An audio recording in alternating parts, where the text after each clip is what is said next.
Welcome to Beyond Wealth, Success Unscripted with Matt Calnan. Discover the personal drive, professional journeys, and business strategies that have made a real impact. It's success from the inside out.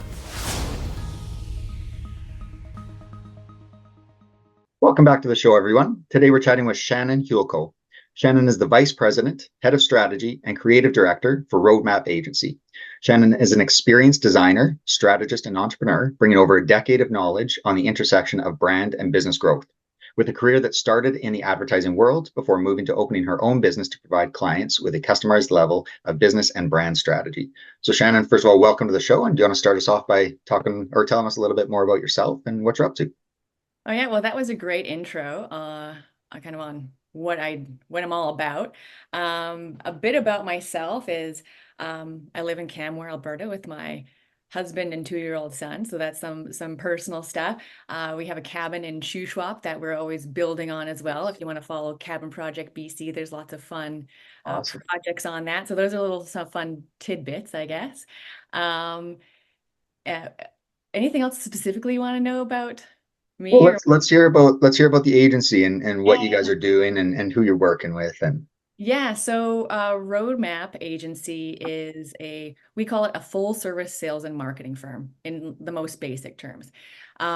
We originated, as you mentioned in my little intro there, I come from the brand side. So I came up through, I graduated from the Alberta University of Design. It used to be called ACAD. I'm messing that up already. But so I graduated from that school in Calgary, and I came up through the graphic design and advertising streams, and I got really into brands. So I guess it's 7 years ago now, I went out on my own and I started my own kind of branding firm. But with that, I always wanted to do more. I was really into the marketing side, how we continue this brand voice throughout, social media touch points, print touch points, all the different variations of the extensions of the brand, and then within that, I was doing websites and things like that. Throughout that period of time, my mentor, who's our president, Steve Whittington, was mentoring me. We're doing things like scaling up on the business side. And one of the things I started to run with my clients was strategy workshops as well, because, you want to relate your marketing tactics to what the business goals are, right? So I did some basic stuff like that initially. And then, 3 years in, Steve had this vision. He was a managing partner in an agency out of Morris, Manitoba called Graphic Intuitions. And they really specialized in some demand gen, but mostly website design and development. And so for me, when we formed the agency, when we formed Roadmap, I guess it's 4 years ago now, it was really to bring, this business strategy that Steve and I, both work on. And he's a sales guy. He's, was VP of sales and marketing for Fleming Group of Companies. So he brought this sales and marketing, collaboration, really working together along with web design development, all the technology to make that all work. So basically from, your business strategy side, have you read Playing to Win at all? I have not. No, Playing to Win. So we do that methodology where it's what markets are you going to play in? How are you going to win? What are your big aspirations? What are the capabilities to win? So, in the most sophisticated sense, we run clients through that on the business side and then roll everything down. So sometimes clients come to us, most often they come to us with a brand problem. They're they were a startup and they started up small and like the logo doesn't really fit, or their services don't really, things have changed and evolved and they don't have clarity with their brand or where to go. So that lots of times it's a brand problem they come to us with, or where to put their efforts. They know they want to grow, but is it through, sales outreach, like outbound? Do they need inbound leads through marketing? Or do they need support with setting up systems, processes, understanding what staff to hire next and when? Those types of things where we can help with. So our ideal client is really growth orientated. They want a trusted advisor that can help them grow. They probably don't have the technology that they need to grow yet. They need multiple service lines because we're a full service.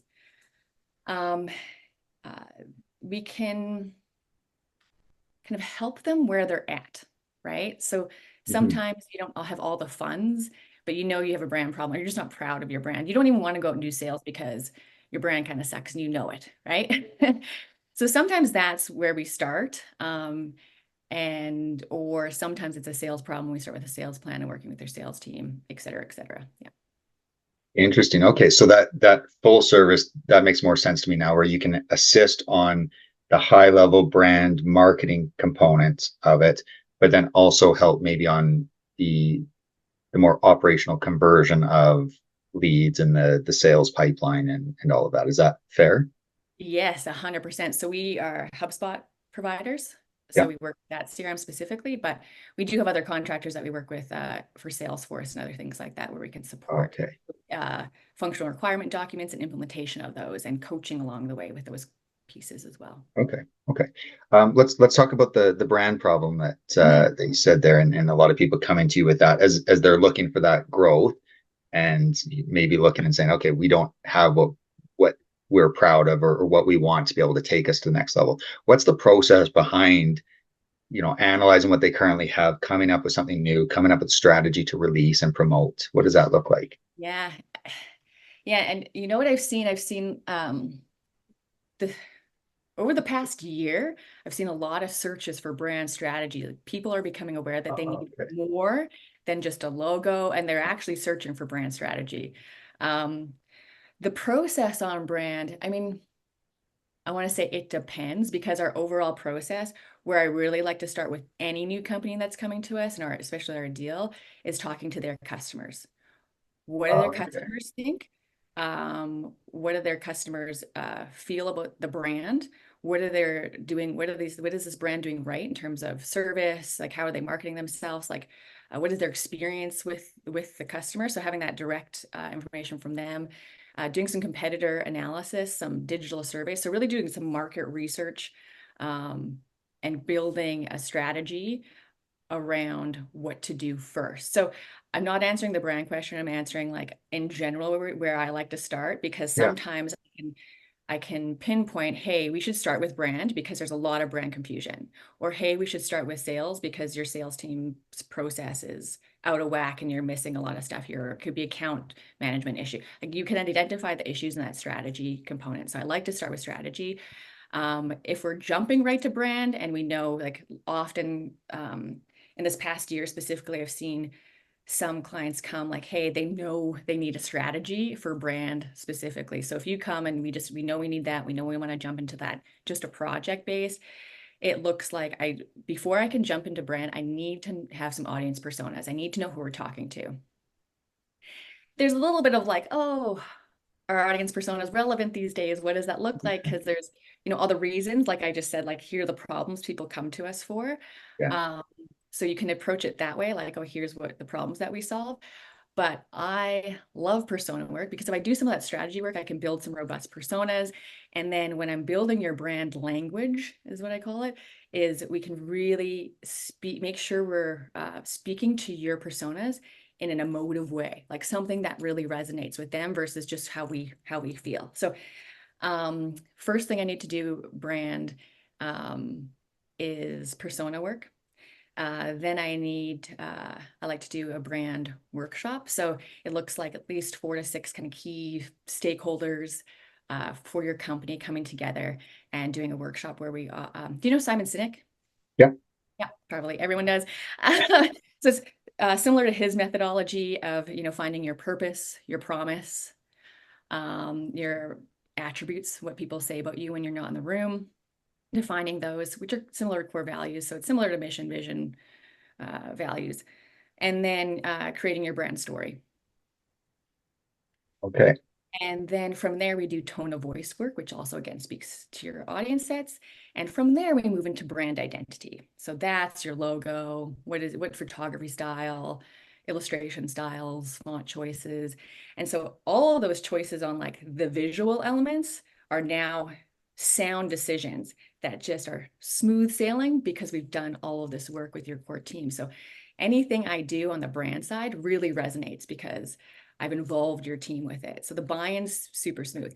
And like Okay. that in a nutshell is why I started doing the brand stuff. Like Yeah. the logo, the colors, the la la la la la. Like I could do it all day super, super efficiently. Like that's what I love.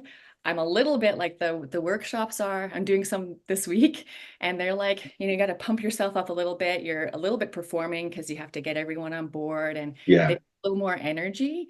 Whereas I don't love the words introvert extrovert, but I think I have to put my extrovert hat on to do the workshop sessions, because like we mentioned the energy you have to bring to those types of things. Yeah. Yeah. Which is draining if you're on the more introverted side of the scale. Yeah, I mean they're fun. Like at the end of the day, I love what I get from them, and Yeah. Yeah. that excites me.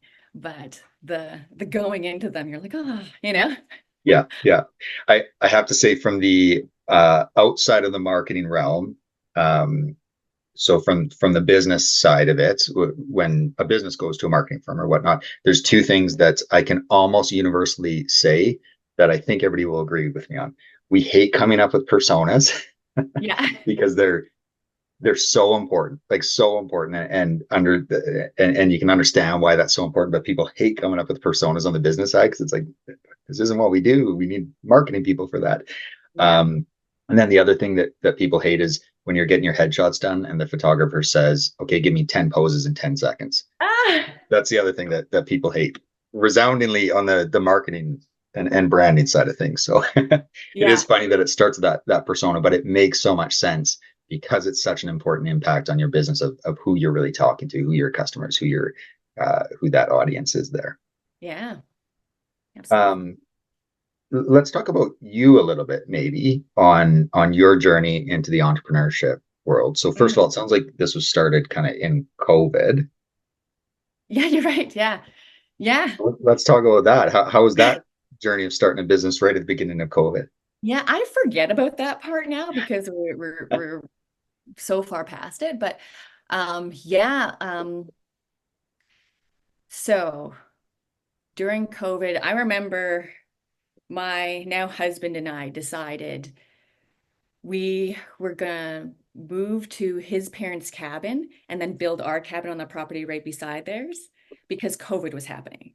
Right. So I remember that March driving out to the shoe shop and just Mhm. like writing quotes in the car because being so fearful of like a lack of business opportunities rolling into COVID.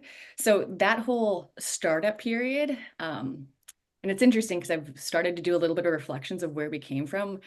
Because I was in BC, my partners are in Manitoba. I was up at 5:30 twice a week to do my calls with them, Mhm. starting things up with them. Like it was a grind, but it was also a super exciting time. And that first year, we did awesome. We did Oh, fantastic. great. Great. Um, I had built up my business to a point which was doing really well. So individually, we came together and just we were over 1 million for that first year. Yeah, that's awesome. Less than 10 staff. So yeah, we did really well. And then at the same time, personally, we were doing that cabin build. So we were kind of living out in the woods and figuring out how to build a cabin on the evenings and weekends and make that Right. work too. So it was a lot. We were doing a lot. Yeah. Mhm. It was fun. It was exciting. Yeah, and what really pushed you into? I'll say what pushed you into this world, and then what was that really driving factor behind doing this on your own? And you did answer that a little bit before, but I'll get you to elaborate maybe on it a bit. That's so it pushed me into this world. I'll go back like 20 years ago. I lived in London. I worked at a studio, an architectural design practice. They're super world renowned and famous London, now. sorry, London, England. England, yeah. Uh, Okay. Heatherwick Studio, and I worked there. I was a receptionist. It was like my favorite job ever. Yeah. And I'd go in there, and I loved learning about the process of design and how they came up with ideas and just how it all worked. And it just all seemed really exciting Yeah. to me. And then I knew I needed to go to school, so I came back and I chose Alberta College of Art and Design. It's now the university, but I they had so many programs that I wasn't quite sure what I wanted to do. Anyway, long story short, I ended up going to the visual communications program, but that's why I did it. I loved the process, and why I went into visual communications is because you had a project brief, you had a persona, you had something you had to answer, and then you can measure the effectiveness of answering that brief. So I liked creating something for someone else. Was part of it as well. And the problem solving behind it was really fascinating. And so that's what's driven me into where I am today, where I'm responsible for product delivery, I'm responsible for our accounts, responsible for HR, is because I really love problem solving. So I see something and I want to fix it. So Yeah. we're talking about like how I ended up on my own. It was a real pressure point. I don't think I ever really wanted to be on my own. But I kept getting told, oh, that's not our responsibility. Oh, we don't deal with that. We just do the marketing. You just stay in your lane. I can't. Not natural for me. Didn't Yeah. work. Yeah. Yeah. No, that makes a lot of sense. But it sounds like you brought in some other individuals as well in that first year as everything was formed. Is that how that went, where you partnered up with people? Yeah. So for those 3 years, I did end up having one employee at the end, but because, I still, my clients would come to me and I'd need to service them. Usually with a brand, you need a website, right? So I did have some external providers on website, and I had some just different niche areas that I'd kind of pass people off to. And that's where I also saw the opportunity. I'm like, oh, why am I passing people off at a certain stage when Right. I could keep them in this ecosystem and help them further? And I really wanted to, I was excited about helping people grow beyond the brand, Yeah. and Yeah. seeing that full transformation, seeing a company go from $4 million in revenue when I started working with them to, we're on track for $15 million this year. That's super exciting to me, and to be part of that on a weekly basis. Yeah. So that really motivates me. Yeah. No, that's great. And so you talked about your ideal clients being in that growth mindset. Is there specific industries that you're working with, or is it fairly wide based? It's fairly wide based. We have some hospitality brands. We have agriculture, because part of my team has worked heavily in agriculture, and just being in Manitoba, quite Yeah. frankly, which is an Yeah. egg. Yeah. Manufacturing, energy, oil and gas. I'm from I lived in Calgary for Yeah. 15 years, so do that. Home improvement professional services, so landscape companies, things like that. We're, Okay. we're quite broad. Yeah. Um, there's different people who have different beliefs in that. I love it because I love working on different, like nothing looks the same. Mhm. Yeah. You know, every brand I come up with looks different as well, has different, it's just a different, it helps with, I don't know, versatility, and keeps things kind of less boring for me. Yeah. Yeah. So when you work in this brand world, do you look at brands online sometimes and cringe a little bit? Yeah. And do you reach out to them after that, or are you just like, okay, No, no, I'm just gonna, absolutely not. Visual visuals are so subjective, right? yeah, And I would never want to um, take down anyone else's work, mhm, right? Um, and what you think is beautiful, I might not think is beautiful. So yeah, it's not fair for me to critique. And I've never gone after a brand that way and been like, hey, here's a bunch of improvements you can make. Because again, like that's maybe just not my style. yeah, I get solicited a ton right now, yeah, and I'm like, yes, I know. Yes, I know. Like, yes, our SEO can improve on our website. Thank you. But people have different priorities at different times, and yeah, yeah. yeah. Okay, yeah, no, that's fair. How have you seen in your career now? How have you seen the brand strategy, or maybe the demand for that, or the need for that? How have you seen that change over the years? Just people's awareness of it, and that they need it, and that it's valuable. The power behind it. Yeah, that I always liked my specific stream, because I deliver a product, you get a product, you get a bunch of files that you can Yeah, use, right? There's never been like, oh, what's my ROI on brand? But with this, with brand strategy becoming more valuable, when I first started selling it probably like 7 years ago, there was a little bit of like, oh, what, can't you just make me a logo? Why do you have to, yeah. come up with this language and this brief and like do all this stuff? And I'm like, These well, personas. yeah. Why do we have to do all this back work? Can't you just show me a logo? And I was like, I'm gonna have so much more success over here if we do some of the work together over Yeah, here. yeah, Um, Sorry, I don't know if I answered your original question, but Yeah, I think you did, but maybe how has that shifted over the years oh yeah, compared to what it was? yeah, I think it's just yeah, maybe I answered it, maybe I just keep repeating myself, But but the awareness of it, the awareness yeah, that it's the we need awareness it there. Yeah, and that we need a brand strategy. Because people, what I feel like they didn't understand before is like they just wanted the end product, but didn't want to do that upfront work. And yeah, now they're understanding, oh yeah, we need the upfront work. People are asking for the upfront work of yeah, like need because this brand language document, tone of voice work, brand identity, like this helps us keep consistent all the way along. So people, I find I have to explain that less to people. right, right. Yeah, no, that makes a lot of sense. If you were given advice to, say, a small business, like a new small business or startup that is looking to enter a market, what advice would you give them on looking at their brand, coming from a very entrepreneurial, we're bootstrapping this, we don't have $40,000 to go spend on a big marketing campaign. Like, what advice would you give to them? Um, I would say that's okay. Like not having a big budget, that's okay. I think, yeah, on brand, I'm so kind of pragmatic that I'm like business plan is number one. Yeah, How yeah, your plan for sales. What are you going to do for marketing? Just do that really well and consistently, even if it's just like LinkedIn, depending on what your service mhm, area or niche area is at. So like the most recent small business that I've worked with, we're just focusing on LinkedIn. She's only going to manage that channel. She's a one-person show.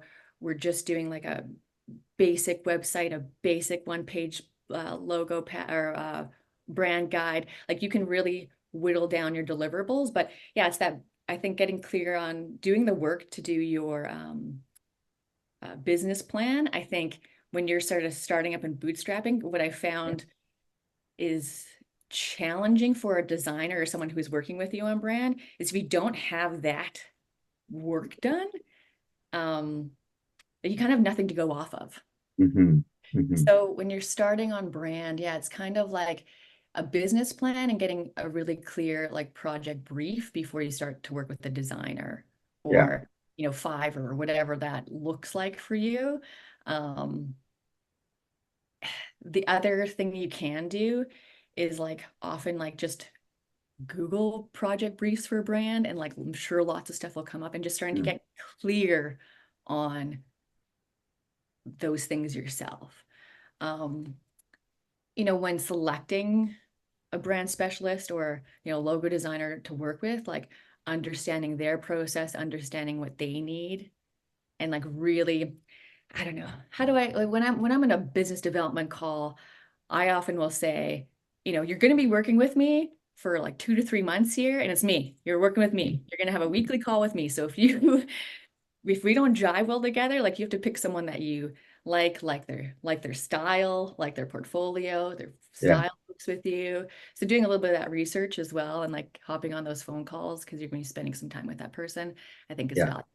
There's only one project I can think of where it like didn't work and I couldn't figure it out. It was in early days and it was like I never met the person face to face. It was always yeah, over email, never a phone call. And so those ones where it's like, I don't know what's happening here, but it's not working. yeah, yeah. So you can mitigate some of that if you even hop on a Zoom call and Yeah, chat things just through. any face-to-face type contact having Yeah. that importance. Okay. Yeah. What advice would you give to somebody that's maybe looking to enter your field, to enter that marketing realm or the brand realm? Interesting. I think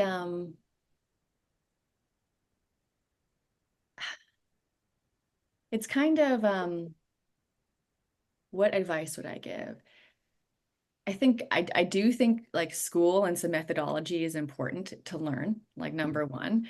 Um, Iteration and lots of practice. So, just I think that's one of the things that, off the top of my head that I worked a lot. And I hate to I hate to say that you have to like work a lot and do a lot, but Yeah, just, being now I'm so precise and at my craft but it's because I'm well practiced and have just done a ton of work in a ton of different areas from like social media graphics to print to all different types of things. You get faster at stuff. So just like working a lot on your craft is going to Yeah. make you better at that craft. Well, it's probably a lot around getting the experience in a bunch of different areas gives you that breadth of knowledge. And when you're looking at it from now a higher level, like if, there's lots of people that are specifically graphic designers or web designers or what that might, or copywriters or whatnot. But if you can look at it from the marketing, the branding side, you're seeing all of that. So if you have the experience in those on the ground level, that probably helps, right? Yeah. So, and even in brand, so it's an interesting one because there's like, I came up with design, but now I do a ton of writing. And I was always like, when I first started, oh, I don't do web design. I don't do this. I don't do that. And that definitely flipped for me. Yeah. Where I was like, I will do this. I'll do that. I'll do whatever.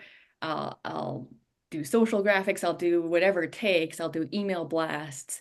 And just, I don't think you know what you love to do or what you're really good at until you try a bunch of stuff. But that's just my thought process on it. Some people do like they come out of school knowing they want to be a really specific type of surgeon. I don't know. Yeah. Yeah. Those crazy people going into medicine and stuff, knowing what they want to do in life. People are really saving lives, If somebody wanted to learn more about what you guys are doing or connect with you, where would they go for that? Yeah, so our website is weareroadmap.com. And then you can connect with me on LinkedIn, Shannon Hewlko. I'm on there. You can connect us, so that's on all social platforms as well. They're all linked on our website. So yeah, I'd love if people reached out. That'd be great. Awesome. Well, Shannon, certainly appreciate having you on the show today. Hopefully the rest of 2024 is good for you guys and you continue that growth in the future here. Great. Thanks so much, Matt. Thanks. Take care. You've been listening to Beyond Wealth, Success Unscripted with Matt Calnan. Want to be our next guest? Visit beyondwealthpodcast.ca/guest. See you on the next episode.